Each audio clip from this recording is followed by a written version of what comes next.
मुगाचे डोसे कसे करायचे ते बघणार आहोत। आता हे जे हिरवे मूग आहेत ना ते रात्री तुम्ही भिजत घालायचे आणि दुसऱ्या दिवशी सकाळी याचे लगेचच तुम्ही डोसे करू शकता।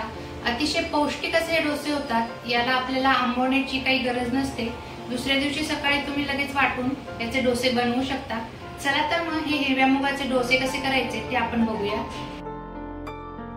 तर आता इथे मी मुगाचे डोसे बनवण्यासाठी 1 कप असे हिरवे मूग घेतलेले आहेत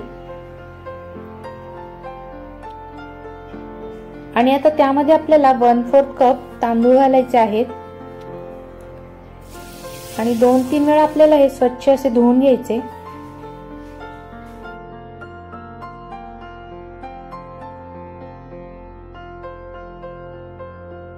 आता मूग धुतल्यानंतर आपल्याला यामध्ये पाणी घालायचं आहे आणि हे आपल्याला रात्रभरासाठी असं भिजत ठेवायचं आहे आणि दुसऱ्या दिवशी सकाळी आपल्याला हे वाटायचे आहेत।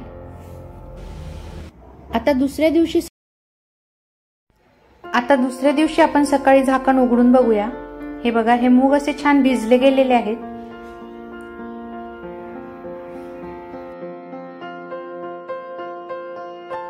इथे आपल्याला आता 1/4 कप एवढे पोहे घ्यायचे आहेत आणि हे पोहे आपल्याला स्वच्छ असे धुवून घ्यायचे आणि धुतल्यानंतर त्यामध्ये आपल्याला पाणी घालायचं आहे आणि हे पोहे आपल्याला 15 ते 20 मिनिटं असेच भिजू द्यायचे। आता हे पोहे भिजतायत तोपर्यंत आपण चटणी करून घेऊ। एका मिक्सरच्या भांड्यात ओलं खोबरं, 1 चमचा एवढ्या डाळ्या घेतलेल्या आहेत, थोडीशी कोथिंबीर, हिरवी मिरची, आलं आणि लसूण घेतलेला आहे आणि 1 चमचा असे भाजलेले शेंगदाणे घेतलेले आहेत आणि चवीनुसार आपल्याला मीठ घालायचं आणि थोडंसं पाणी घालून हे मिक्सरला छान असं बारीक वाटून घ्यायचं।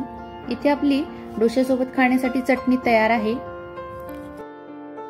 आता हे मूग आपल्याला मिक्सरला बारीक असे वाटून घ्यायचे आणि वाटतानाच आपल्याला त्यामध्ये हे भिजवलेले पोहे घालायचे आहेत आणि छान असं बारीक वाटायचं आणि यामध्ये आपल्याला हिरवी मिरची आणि आलं घालायचं आहे। 1 चमचा आपल्याला जिरे घालायचे आहेत, चवीनुसार मीठ घालायचं आणि वाटताना आपल्याला हेच पाणी घ्यायचं आहे जे आपण मूग भिजवलेलं होतं आणि बारीक असं आता छान मिक्सरला आपण हे वाटून घेऊ। इथे बघा, आता डोश्याचं पीठ आपलं तयार आहे। मीठ वगैरे परत एकदा चेक करून घ्यायचं, कमी वगैरे असेल तर परत आपल्याला थोडंसं घालून घ्यायचं। आता हे पीठ असं थोडंसं एकसारखं असं फेटून घ्यायचं कारण हे पीठ आपण फर्मंट करायला ठेवणार नाही, अगदी लगेचच याचे आपल्याला डोसे करायचे आहेत। आता इथे मी बिडाचा तवा गरम करायला ठेवलेला आहे, त्याला असं नारळाच्या शेंडीने थोडंसं तेल लावायचं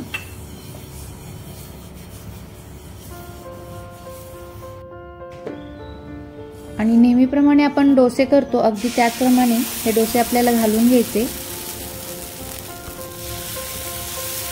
आणि एकाच दिशेने आपल्याला हे असे डोसे फिरून घ्यायचे आहेत।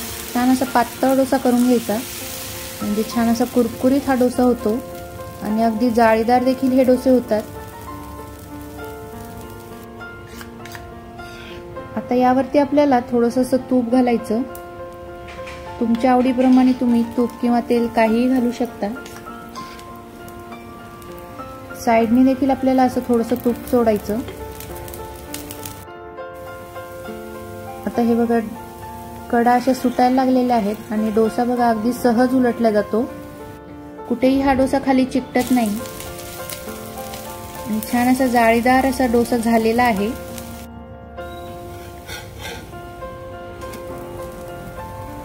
आता दुसऱ्या बाजूने देखील हा डोसा आपल्याला उलटून घ्यायचा आणि त्यावरती असा बारीक चिरलेला कांदा घालायचा। इथे आता आपला हा डोसा तयार झालेला आहे। अतिशय पौष्टिक असा हा डोसा आपला तयार आहे। हे बघा, मस्त असा जाळीदार झालेला आहे आणि डोश्यासोबत खाण्यासाठी आपली चटणी देखील तयार आहे।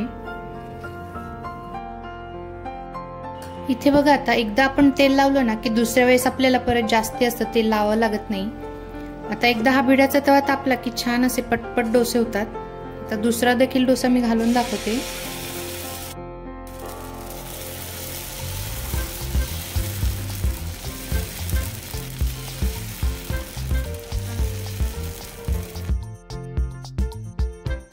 तर अशाच पद्धतीने आपण सर्व डोसे करून घेणार आहोत। तुमच्या आवडीप्रमाणे तेल किंवा तूप तुम्ही घालू शकता।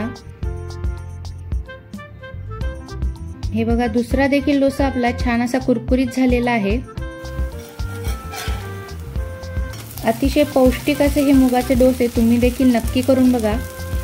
करायला देखील अतिशय सोपे आहेत।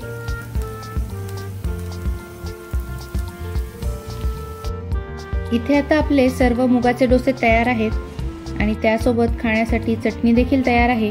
तुम्हाला देखील ही रेसिपी आवडली असेल तर तुम्ही देखील असे हे पौष्टिक मुगाचे डोसे नाश्त्यासाठी एकदा नक्की करून बघा आणि तुमचे डोसे कसे झाले ते देखील मला कमेंटमध्ये नक्की सांगा।